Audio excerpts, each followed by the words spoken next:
Hello everyone, welcome back to another exciting episode of CSGO News. As always, let's get right into it. So for those of you who don't know the big drama going around the CSGO scene right now, it's all about WESA. For this video, I'll be calling it WESA just for short. So if you guys don't know what that is, it's the World Esports Association, which has been announced just the last week or so. And a lot of stuff has come out, and especially today, they had a big announcement. So I'm going to be going over that the first 2 minutes of this video. So if you guys want to skip past that, feel free to. I'm going to give my 2 cents after reading through their documents about what I think about the problems of WESA is going to be in the near future. So first off, when you read through what WESA came out with their updates in the past day or so, they had these key marks that I want to touch on. And the first one is they actually came out and said that teams will be able to participate in WESA sanctioned events, but also outside them in other leagues as well, which is a great thing because a lot of people were concerned about this, saying, oh no, once you join the WESA, you're going to be stuck inside their leagues and their tournaments. And they came out and said this, but it was kind of a really tricky wording. They said, our teams will be able to participate in sanctioned tournaments and in other leagues which are accepted based on the standards of the association. And that seems all good and dandy, but the problem is here is that small board of directors, that very small board, which 2 of those members are actually ESL members,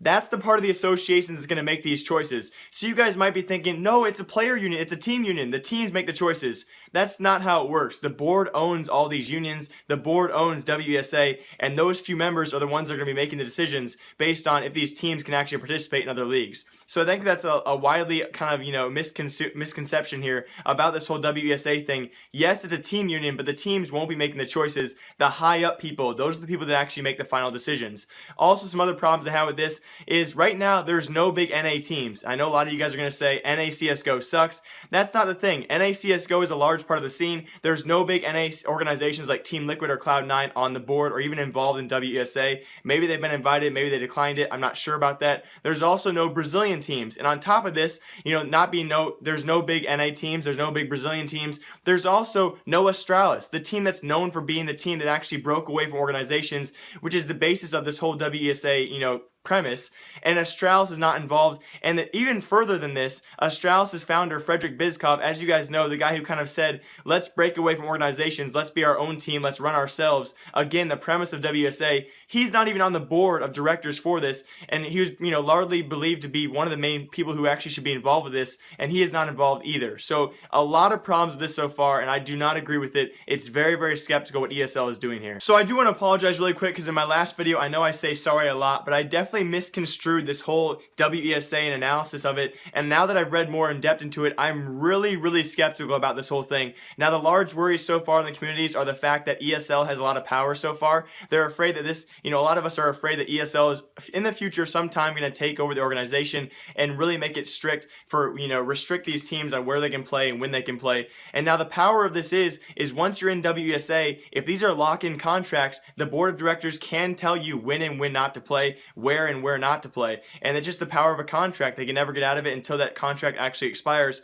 So there's really not much these teams can do once they're locked into a contract, which is, again, is kind of funny how ironic it is. They joined the WESA thinking they'd have a lot more freedom, a lot more choices. But if these are lock-in contracts, it could be ESL deciding where they play, when they play. And that's what the player community and that's what we all and myself are really worried about. So please leave a comment down below what you guys think. Give me details. I want to know what you guys think and what you guys, think is really bad and what you guys think is possibly good about this whole organization. So leave a comment down below.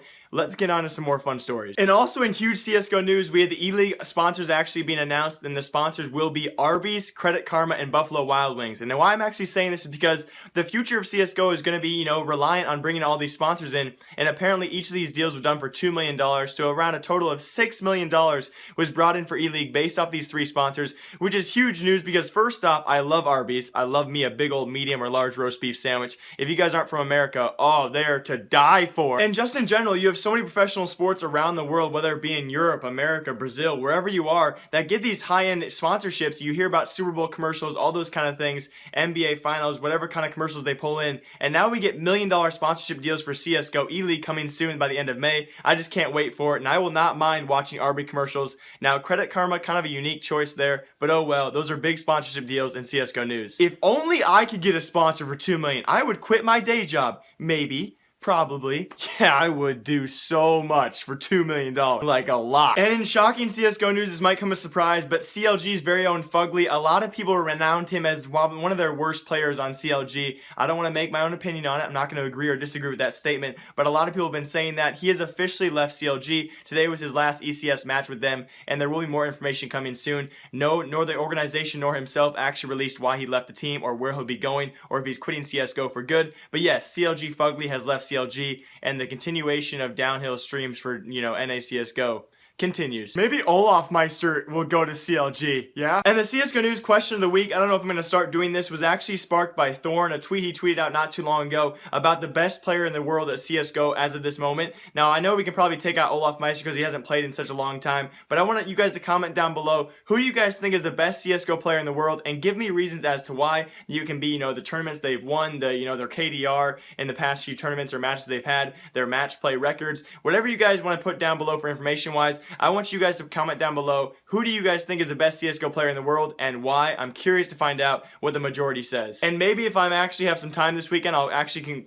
compile a graph of the most common response, and I'll share that in next week's video. I think it'd be a kind of cool thing to do. And typically right now I would be sharing with you guys a bunch of match updates, but ESL Pro League Finals actually kind of got delayed. They were supposed to be playing this morning on my phone, at least that's when it said, and they have not gone on still. So I'm going to show you guys something special.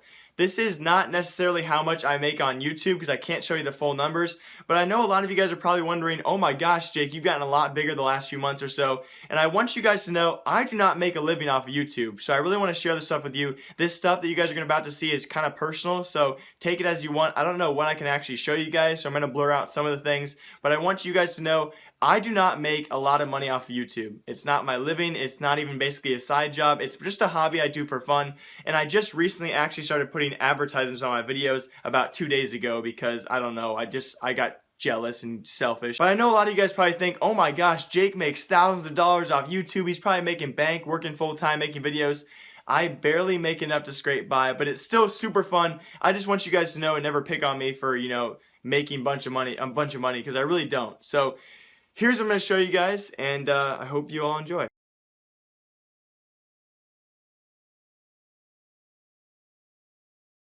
So yeah, I guess I just showed it. If I get in any legal trouble, if my channel gets taken down, you guys know why. That's how much I, generally make, I guess you could say. And it's just enough to, keep up with my computer. As you guys know, my computer's super old, so it's enough after, 5 to 6 months, I might be able to buy a computer, maybe. It's a few bucks a day that gets me through, and it's not that motivates me. It's the views that you guys saw there. The views, that motivates me so much, the comments, and you guys just watching. So I will have a 50,000 subscriber special video coming out sometime next week. And just for you guys who actually watched my whole videos all the way through, thank you for that.